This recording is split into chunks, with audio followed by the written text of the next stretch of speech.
So, why is this important? Like the kiddie stuff, is it important that there's pink and blue? I mean, does that really make an impact on our everyday behaviour? Is it just a completely innocuous, nice thing to have around us?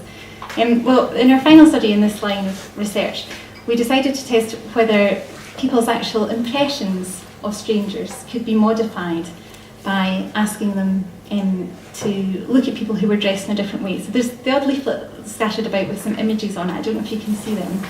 But if you look at the bottom 4 images, there are 2 men and 2 women. The images are created just by averaging multiple faces. There's about 50 faces average. So the faces should be very, very neutral. And 2 are clearly female and 2 are clearly male. And what we did was we gave participants a questionnaire. So we showed a photograph of one of these 4 images at the top, and the participants were asked to look at the image and try to answer some questions about what they thought that person would be like if they met them. Now, there's lots of research suggesting that we form impressions of other people very quickly, and we pick up on categorical cues very quickly. So we were interested to see whether people were influenced by the pink and blue colours. So 4 of the items that we included in the questionnaire were relevant to gender stereotypes. We asked participants about a couple of character traits. So how likely is it, do you think, that this person would be affectionate, which is a very feminine characteristic, or independent, which is a very masculine characteristic? And we asked them about what sort of things they might like to do as well. The masculine item was, how likely is it that you think this person would be into contact sports? For the feminine one, how likely is it that this person would enjoy romantic films?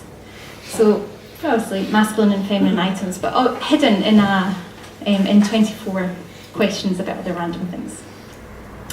So what we found was that participants' impressions were actually influenced by the colour of t-shirt they were wearing. So there was a difference between the men and the women that were pictured. The males were more likely to score higher for the masculine items than the women for the feminine items.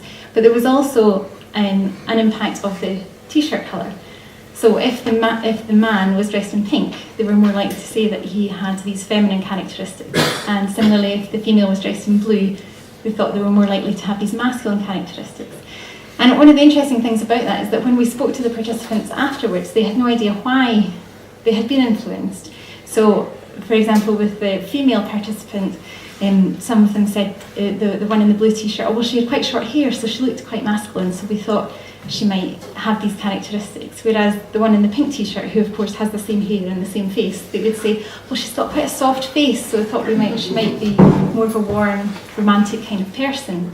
So participants are unaware of the influence of these colour-gender associations on their processing.